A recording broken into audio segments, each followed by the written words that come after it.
तो आज हम लोग देख रहे हैं discharge of security from liability. देखिए, discharge of security from liability के और भी जो पॉइंट्स हैं उसको ऑलरेडी हम लोग देख चुके हैं, जिसमें हम लोगों ने देखा है रिवोकेशन बाय द सिक्योरिटी कैसे होता है, नोटिस के द्वारा हो सकता है, उसकी मृत्यु से हो सकता है बाय डेथ सेक्शन 130 एंड 131 में, by variance of the terms of the contract, by release और discharge of principal debtor section 134 में, एंड कंपाउंड्स के बारे में देखा तो वो सेक्शन 135 में देखा है, बाय ओमिशन, हाँ, क्रेडिटर्स एक्ट और ओमिशंस, इसको हम लोगों ने देखा है सेक्शन 139 में। एक और जो पॉइंट है by loss of the security by the creditors, इसको ये है सेक्शन आपका सेक्शन 141। सेक्शन 141 में ये बताया गया है कि by loss of the security bye the creditor, मतलब अगर सिक्योरिटी कोई है in the contract of guarantee में, उस सिक्योरिटी को अगर क्रेडिटर लॉस कर देता है तो उसके बारे में क्या कह रहा है 141, क्या वैसी स्थिति में जो सिक्योरिटी है वो डिस्चार्ज हो जाएगा। सेक्शन 141 अगर हम देखें according to Indian contract act का, तो सेक्शन 141 कहता है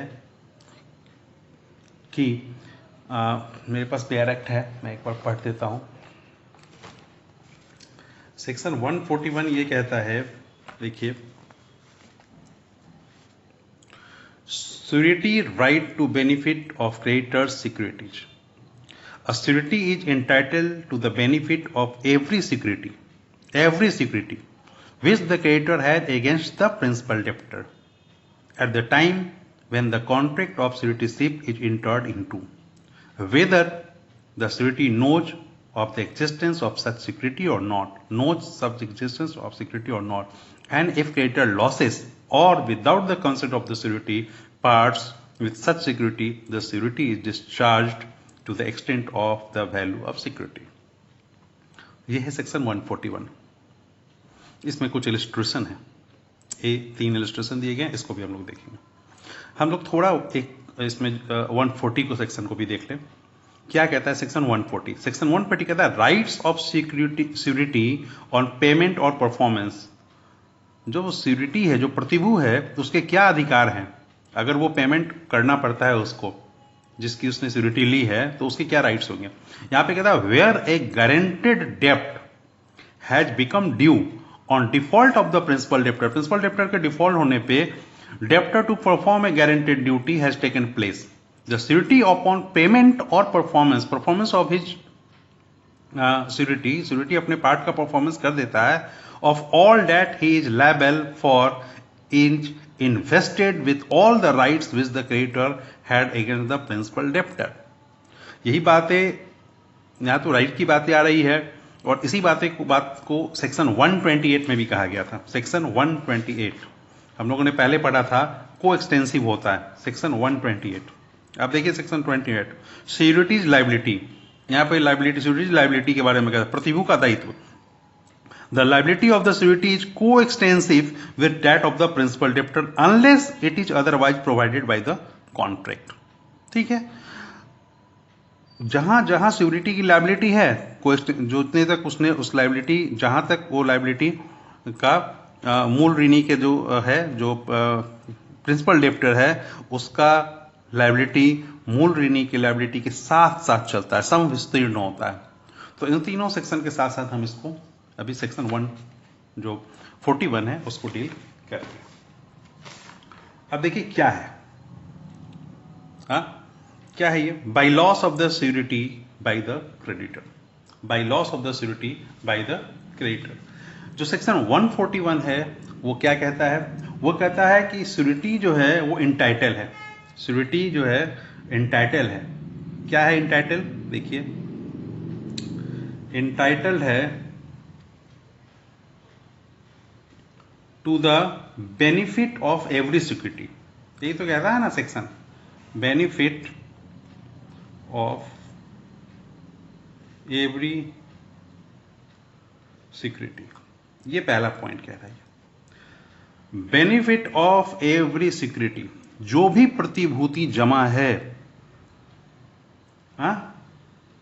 जो भी प्रतिभूति जमा है, उन सारे का बेनिफिट लेने के लिए ये इंटाइटल है security, which the creditor has against the principal debtor, which the creditor has against the principal debtor, जो क्रेडिटर को प्रिंसिपल डेब्टर के अगेंस्ट प्राप्त है। क्लियर?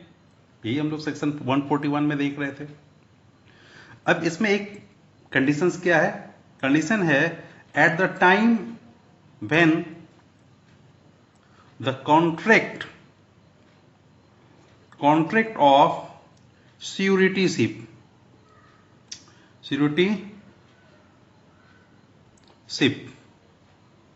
is entered into, ये जो अगेंस्ट द प्रिंसिपल डेप्टर जो बेनिफिट ऑफ सिक्योरिटी लेना है, तो ये सिक्योरिटी कब होनी चाहिए? At the time of the contract, at the time of the contract of suretyship, at the time of the contract of guarantee, at the time of the contract of guarantee जो suretyship हो रहा है, that time जो भी benefit security के रूप में जमा है क्रेडिटर के पास या जो भी कॉन्ट्रैक्ट है, उसकी बात ये कर रहा है। फिर अगला एक कंडीशन करता है कि whether the surety knows or not। अब ये जो at the time of the contract जो सिक्योरिटी है वो क्रेडिटर के पास जमा है, इसके बारे में सिक्योरिटी को पता है या नहीं पता है? Security is in the knowledge of security is in the knowledge of security knows or not doesn't matter according to the section 141। ठीक है। दूसरी बात क्या है? दूसरी बात करता है कि इफ ये क्या है? नोज और नॉट, लेकिन कुछ कंडीशन और क्या है? इफ क्रेडिटर लॉसेस और लॉस कर देता है without the consent of the surety। If creditor losses or without the consent of the surety, that parts of this such security को अगर वो क्या करता है, वो उसका लॉस कर देता है उस सिक्योरिटी को, देन क्या होगा? Then to the extend of the value of security, जितना part extent of the value of security का जो भी वैल्यू है, जितना वो लॉस कर रहा है, वहां तक क्या होगा? सिक्योरिटी डिस्चार्ज हो जाएगा। देखिए, मैंने सेक्शन 141 को पार्ट में आपके सामने रख दिया। सेक्शन 141 कहता है कि सिक्योरिटी डिस्चार्ज हो जाएगा। सिक्योरिटी डिस्चार्ज हो जाएगा अपनी लायबिलिटी से। Discharge of the security of liability पढ़ रहे हैं। सिक्योरिटी डिस्चार्ज हो जाएगा अपनी लायबिलिटी से। कब हो जाएगा? तब होगा जब which creditor has against the principal debtor, creditor को प्रिंसिपल डेप्टर के against at the time when the contract of the securityship, contract होने के समय में, जिस समय कॉन्ट्रैक्ट हो रहा है उस समय कोई सिक्योरिटी क्या है? उसके पास है। कोई सिक्योरिटी उसके पास है। किसके पास? क्रेडिटर के पास। इससे कोई फर्क नहीं पड़ता है कि सिक्योरिटी उस सिक्योरिटी के बारे में जानता है या नहीं जानता है। सिक्योरिटी नोज और नॉट नोट, ये बहुत इंपॉर्टेंट है। उसको जानता है या नहीं जानता है, इससे कोई मतलब नहीं है। और अगर क्रेडिटर वैसे सिक्योरिटी को जो at the time of the contract of guarantee, at the time of the contract of securityship loss कर देता है, तो ऐसे लॉस कर देता है। और दूसरा, without the consent of the security, उसमें सिक्योरिटी का कोई कंसेंट नहीं है, सिक्योरिटी से इस पर कोई बातचीत नहीं हुई है। तो ऐसी स्थिति में जहां तक वो सिक्योरिटी लॉसेस में जाएगा, वो सिक्योरिटी लॉसेस में जाएगा, या सिक्योरिटी का जहाँ तक उसका ह्रास होगा, हाँ, जहाँ तक उस सिक्योरिटी का वैल्यू था जो खत्म हो रहा है, वहाँ तक क्या होगा, उस वैल्यू तक सिक्योरिटी क्या होगा, डिस्चार्ज हो जाएगा। क्या होगा, डिस्चार्ज हो जाएगा। अब इसको हम लोग कुछ एग्जाम्पल से देखते हैं, कुछ केसेस से देखते हैं। इसमें एक बहुत इंपॉर्टेंट केस है, एक है केस वफ वर्सेस जे। ये 1872 का केस है। केसेस से ही ये पूरा सेक्शन डील हो जाएगा। इसमें क्या होता है कि इसमें एक बी है, एक मिस्टर बी है, ठीक है। बी जो है वाई को, वाई क्या है, वाई मान लीजिए एक व्यापारी है। वाई को बी ने क्या किया, 300 पाउंड का डेप्ट दिया, ऋण दिया, 300 पाउंड का ऋण दिया। ये वाई क्या करता है, ये वाई इसको उस लोन के बदले में इस क्रेडिटर को, बी मान लीजिए क्या है, क्रेडिटर है, क्रेडिटर है। वाई क्या है, वाई प्रिंसिपल डेप्टर है। तो इसको कुछ बंधक देता है, कुछ सामान इसके पास मॉर्गेज रख देता है प्रतिभूति के तौर पर, सिक्योरिटी के तौर पर। सिक्योरिटी के तौर पे अपना भवन, अपना यंत्र, अपना फर्नीचर, ये सब वहां उसको सिक्योरिटी के रूप में दे देता है। और ये राइट देता है क्रेडिटर को कि आप 6 महीने का इंफॉर्मेशन दे करके, सूचना दे करके आप इसको बेच सकते हैं अगर हम डिफॉल्टर होते हैं तो।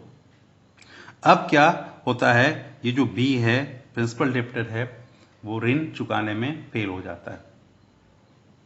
और जब ऋण चुकाने में फेल होता है तो भी ये क्रेडिटर उसको संपत्ति को अपने कब्जे में नहीं लेता है। इसी बीच क्या होता है, ये दिवालिया भी हो जाता है। इसके बाद भी ये उस संपत्ति के साथ उसको कब्जे में लेना या उसके साथ अपने ऋण चुकाने के लिए कोई कार्रवाई करना, ऐसा कुछ नहीं करता है। ये जो 300 पाउंड दिया गया था, इसके लिए एक प्रतिभू जो है, जो सिक्योरिटी है, उसने सिक्योरिटी ली थी, इसने सिक्योरिटी ली थी। अब चूंकि ये दिवालिया हो जाता है तो इसका 300 पाउंड क्रेडिटर को नहीं मिल पाएगा। अब ये क्रेडिटर क्या कहता है, सिक्योरिटी से वो मांगता है कि आपने इसकी सिक्योरिटी ली थी तो आप अब ये सारा 300 पाउंड पेमेंट कीजिए। लेकिन सिक्योरिटी को वहां तक छूट मिल जाता है according to section 141 of the Indian contract act. क्यों? क्योंकि क्रेडिटर ने क्या किया, लॉसेस किया, और लॉस किया और without the consent of security किया, without the consent of security. उसने जाने दिया, जो सिक्योरिटी उसके पास रखा हुआ था वो जाने दिया। और सेक्शन 141 कहता है कि इंटाइटल है बेनिफिट ऑफ एवरी सिक्योरिटी के लिए। कौन? सिक्योरिटी जो है इंटाइटल है बेनिफिट एवरी सिक्योरिटी के लिए which the creditor has against the principal debtor. Creditor has against the principal debtor क्या था, वो भवन, वो बिल्डिंग्स, वो फर्नीचर्स, इन सब को, या जो भी कुछ उसके पास रखा हुआ था बंधक के रूप में, उन सबको बेचने का अधिकार था इसके पास। लेकिन इसको जाने दिया ऐसा ही। तो जो उसकी वैल्यू थी, उस सिक्योरिटी की जितनी वैल्यू थी, वहां तक इसकी लायबिलिटी नहीं बनेगी। अगर उस सारी चीजों की वैल्यू 250 पाउंड तक थी तो 250 पाउंड तक सिक्योरिटी की लायबिलिटी नहीं बनेगी। सिक्योरिटी लायबिलिटी कितनी की बनेगी? सिर्फ 50 पाउंड की बनेगी। अगर 300 पाउंड तक की लायबिलिटी थी तो कुछ भी नहीं बनेगी लायबिलिटी। तो ये एक उदाहरण था। अब एक और उदाहरण देखें। एक और उदाहरण है फॉर्बेस वर्सेस जैक्सन, 1882 का मामला है। अब एक प्रश्न उठता है कि अगर सिक्योरिटी जो है वो एक ही सिक्योरिटी है, ये जो सिक्योरिटी है, हाँ, ये एक ही है, सिंगल सिक्योरिटी। सिंगल सिक्योरिटी पे कई डेप्ट्स हो जाते हैं, एक ही सिक्योरिटी है, उस पर एक बार कुछ पैसा लिया जाता है, फिर कुछ पैसा ले लिया जाता है।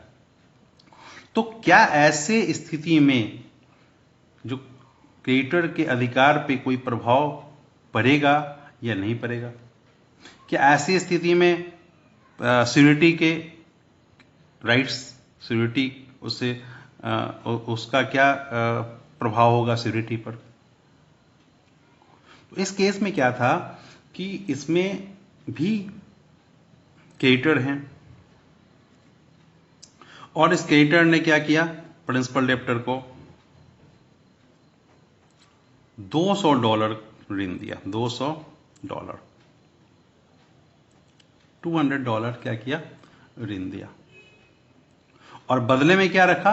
बदले में बीमा पॉलिसी और कुछ संपत्ति, उसकी बीमा पॉलिसी और कुछ संपत्ति उसकी बंधक के रूप में रख लिया अपने पास। इसी प्रतिभूति जो बीमा पॉलिसी है, क्या है, क्या रखा? बीमा पॉलिसी, बीमा पॉलिसी, कुछ संपत्ति, ये रख लिया किस रूप से? सिक्योरिटी के रूप में। सिक्योरिटी के रूप में ये रख लिया गया। $200 का क्या किया? डेप्ट दिया। अब फिर से पुनः इन्हीं बीमा पॉलिसी और संपत्ति पे कुछ और ऋण दे दिया गया, ये प्लस और कुछ डेप्ट दिया गया। और ये जो ऋण लिया गया और जो ऋण लिया गया, इसका नॉलेज सिक्योरिटी को नहीं है। सिक्योरिटी को, without the knowledge of security, without the knowledge कि भाई इसी पे और डेप्ट मिल गया है। अब क्या हो रहा है? अब प्रिंसिपल डेप्टर डिफॉल्ट कर रहा है, भुगतान नहीं कर रहा है। ऐसी स्थिति में प्रतिभू जो है, ये जो सिक्योरिटी है, उसको इस $200 का भुगतान कर देता है, ब्याज के साथ भुगतान कर देता है। तो भुगतान जब करता है तो ये क्या मांगता है? प्रतिभूति मांगता है कि भाई जो आपके पास रखा हुआ था प्रतिभूति, ये बीमा पॉलिसी और संपत्ति, वो हमें चाहिए। अब ये तो सोच रहा है क्रिएटर कि हमने जो बाद में डेप्ट दिया था, हम इससे उसको चुका लेंगे, ये तो मुझे मिल ही गया। लेकिन नहीं, कोर्ट ने कहा कि नहीं, ये जो है प्रतिभूति लेने का अधिकार किसको है? सिक्योरिटी को है, वो इस प्रतिभूति को ले सकता है। तो अगर एक ही सिक्योरिटी पर कई डेप्ट दिए जाए तो वैसी स्थिति में भी सिक्योरिटी का राइट बनता है, इफ अगर eight the time of the contract वो सिक्योरिटी है तो, वो सिक्योरिटी है तो। एक और केस देखते हैं, ये केस इंपॉर्टेंट है। इस केस, ये बहुत इंपॉर्टेंट केस है। एक स्टेट ऑफ, पहले भी इसका डिस्कस हम लोग कर चुके हैं, state of MP versus Kaluram, ये केस। इस केस में जो सिक्योरिटी शब्द है, सिक्योरिटी शब्द का कोई बहुत विशेष अर्थ में नहीं लिखा गया। सिक्योरिटी मतलब जो भी अधिकार क्रिएटर के पास हैं वो सब इसमें शामिल है। सिक्योरिटी मतलब ये नहीं कुछ बंधक रखा गया या कुछ संपत्ति रखा गया, जो भी अधिकार, जिस तरह के भी अधिकार अगेंस्ट द डेप्ट है, या जिस तरह के rights at the time of the contract of guarantee, at the contract of securityship, जो भी राइट्स उस कॉन्ट्रैक्ट में, उस ऋण के अगेंस्ट में क्रिएटर के पास हैं, तो वो सारे अधिकार किसके, वो सारे राइट्स सिक्योरिटी के पास भी हैं। तो ये है सिक्योरिटी का meaning in the which is defined in section 141। इस मामले में क्या हुआ था? इस मामले में जो राज्य सरकार है, उस राज्य सरकार ने कुछ पेड़ कटवाए थे और उस पेड़ कटवाट की बोली लगी थी। बोली लगने पे जो ठेकेदार है, उस ठेकेदार को 4 किस्तों में उसका भुगतान करना था, और जो कटे हुए पेड़ थे उसको भुगतान के साथ ही उसको वहां से ले जाना था।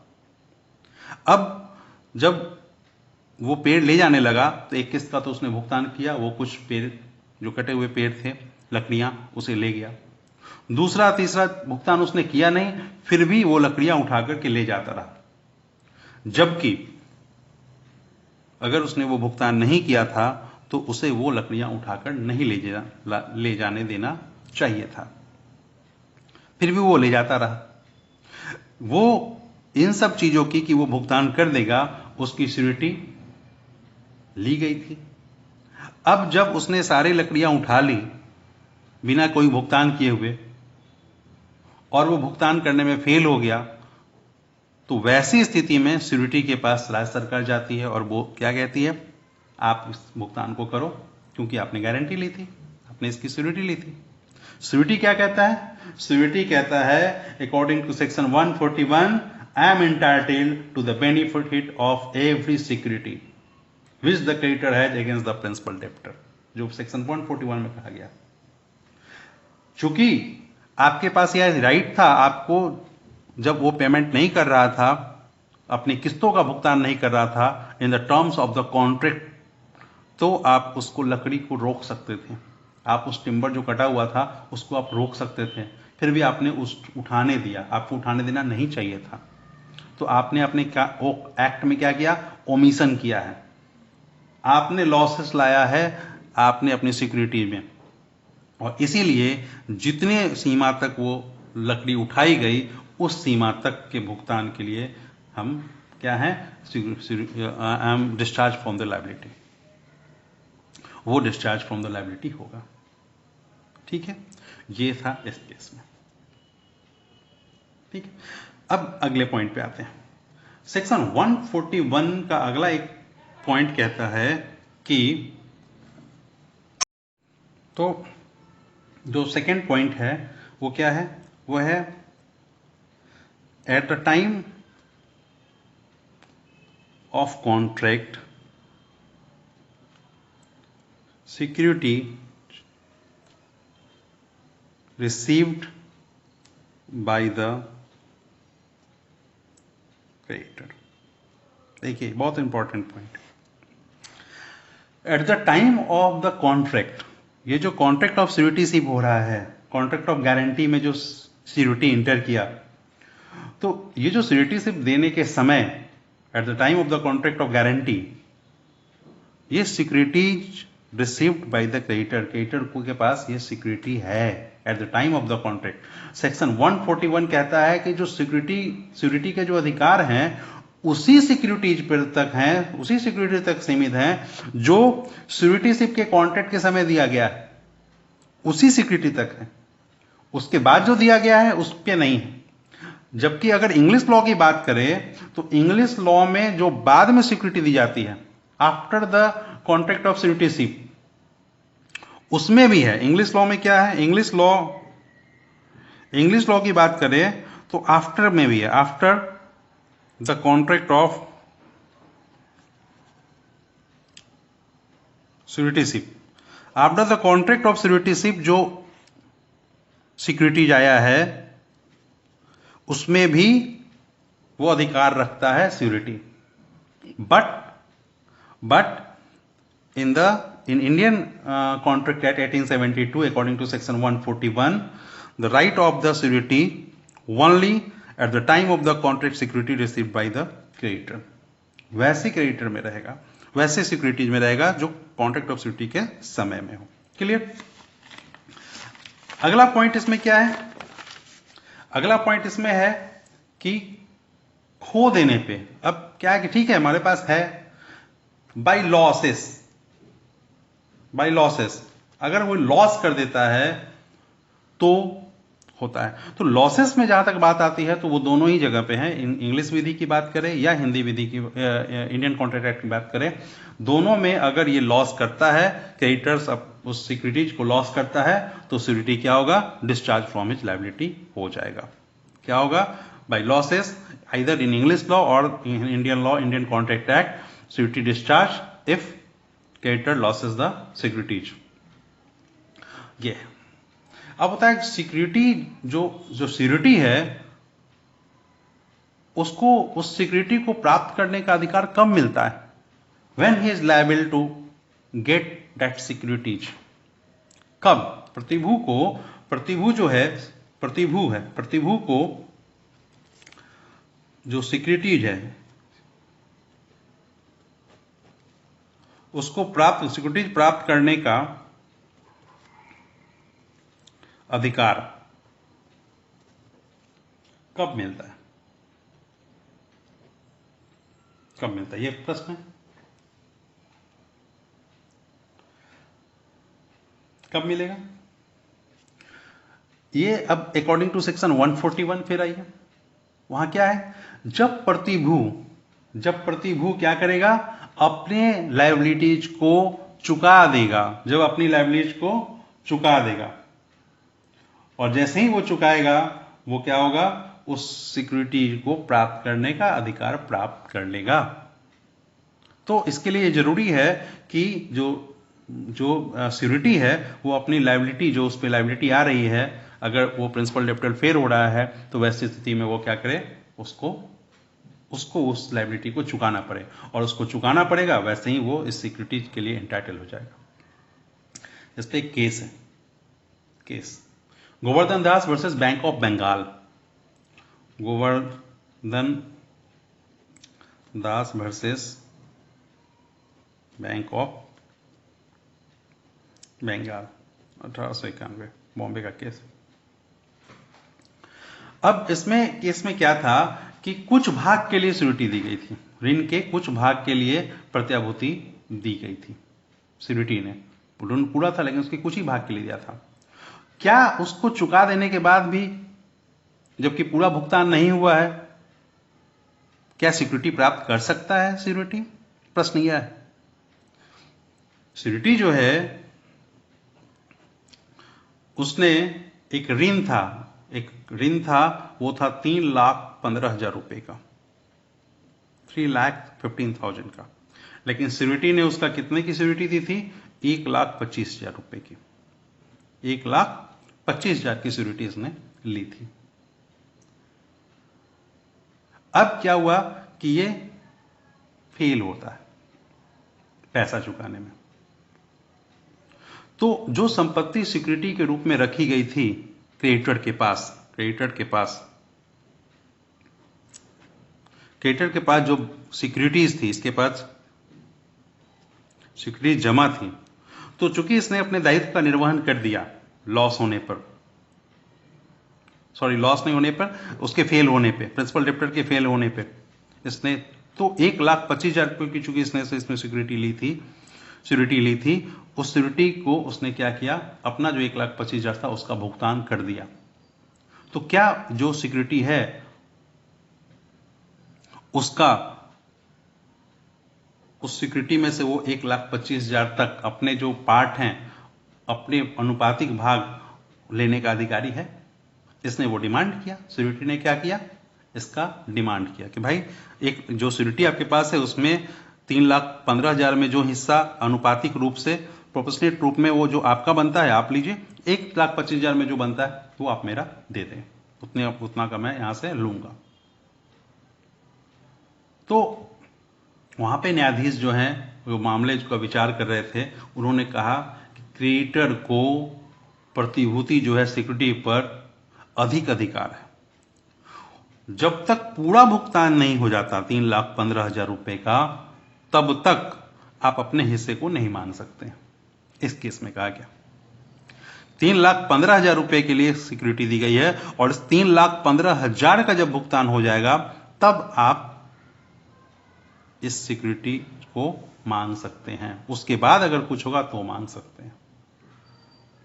ठीक है, इस तरह का एक केस और है, भूसैया वर्सेस सूर्य नारायण।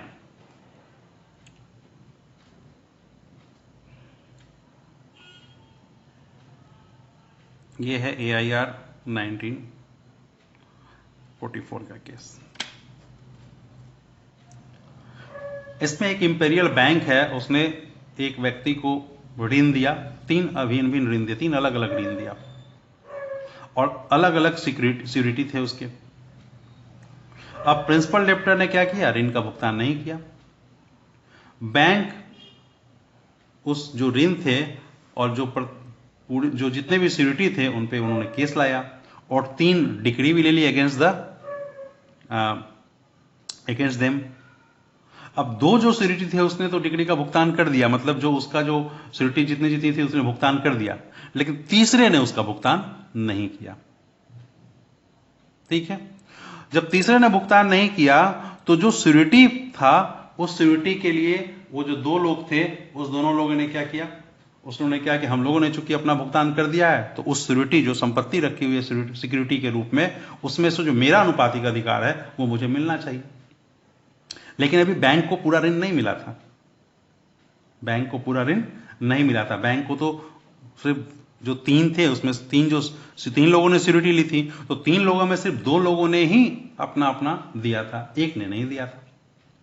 लेकिन इसमें एक न्यायाधीश थे, कृष्णा स्वामी अयंगर, इसने कहा कि सेक्शन, अब यहां पे हमने आपसे डिस्कस किया था सेक्शन 140, सेक्शन 140 ये स्पष्ट रूप से ये कहता है कि जो सिक्योरिटी है वो अपनी लायबिलिटीज को अगर चुका देता है तो लेनदार के बाद, तो चुका देता है तो लेनदार के जो मुख्य ऋणी है, जो क्रेडिटर हैं, उसके विरुद्ध सभी अधिकार का प्रयोग करने का हकदार हो जाता है।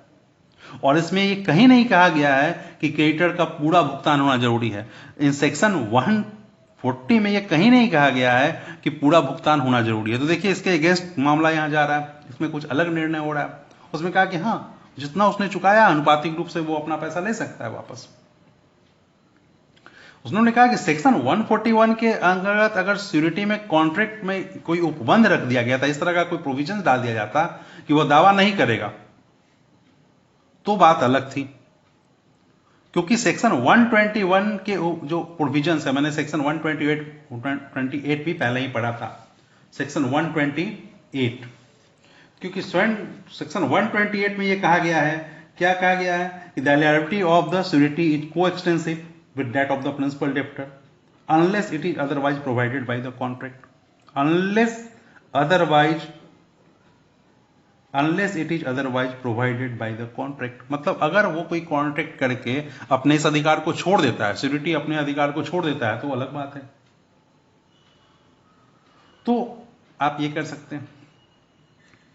तो इन दैट केस, एक केस इसी पे आप जो अधिकार को आप छोड़ सकते हैं। सेक्शन, यहां पे सेक्शन 140 को भी देखना जरूरी है, सेक्शन 128 इसके साथ इसको पढ़ा जाना चाहिए, जहां एक सेक्शन उसको 140 कहता है कि भाई सभी अधिकारों का प्रयोग करने का हकदार हो जाता है लेनदार के विरुद्ध। अगर वो चुका देता है पैसा, तो जैसे ही वो चुकाएगा वो अपने अनुपातिक हिस्सा को मांगेगा। सेक्शन 128 कहता है कि आपने अगर कॉन्ट्रैक्ट के तहत अगर अपने अधिकार नहीं छोड़े हैं, आपने कोई कॉन्ट्रैक्ट नहीं किया है इस तरह का विपरीत कॉन्ट्रैक्ट, तो आपको राइट है, आप वहां पे अगर आपने ऋण का भुगतान कर दिया है, अपने सिक्योरिटीशिप का भुगतान कर दिया है, तो आप जो क्रेडिटर हैं उसके सारे राइट्स को प्राप्त करने के अधिकारी हो जाते हैं। जरूरी नहीं है कि उसका पूरा भुगतान हुआ है या नहीं हुआ है। हाँ, R Leelavati versus bank of Baroda में ही कहा गया, ठीक है, 1987। तो ये जो चीज है ये सेक्शन 140 और 128 के साथ पढ़ा जाना चाहिए।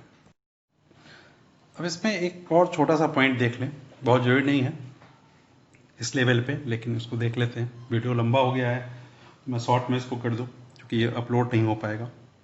सेट ऑफ का अधिकार, सेट ऑफ, सेट ऑफ क्या है? सेट ऑफ मतलब मुजरा।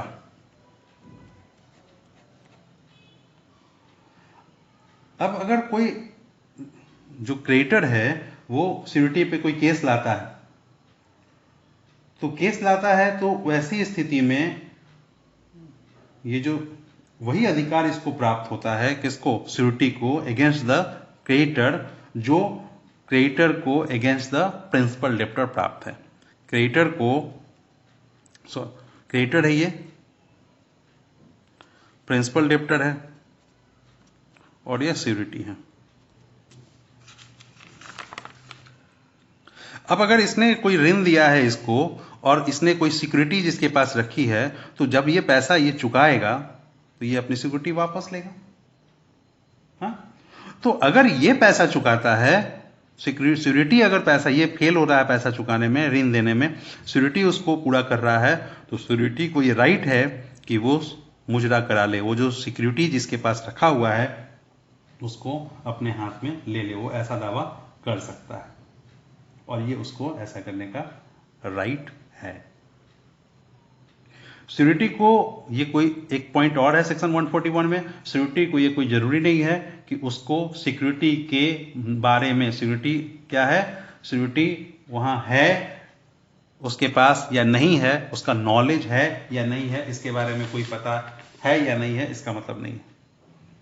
whether the security knows or not know about the securities, but the condition is that at the time of the contract of securityship, at the time of the contract of securityship क्या होना चाहिए, वहां पे कोई ना कोई security होना चाहिए at the time of the contract of securityship. English law में बाद में भी हो सकता है। तो ये ओवरऑल सेक्शन 141 को मैंने आपको बता दिया, इसको आप देखिए और इसको विद बेयर के साथ सेक्शन 140, सेक्शन 128 के साथ सेक्शन 141 को पढ़िए। Thank you.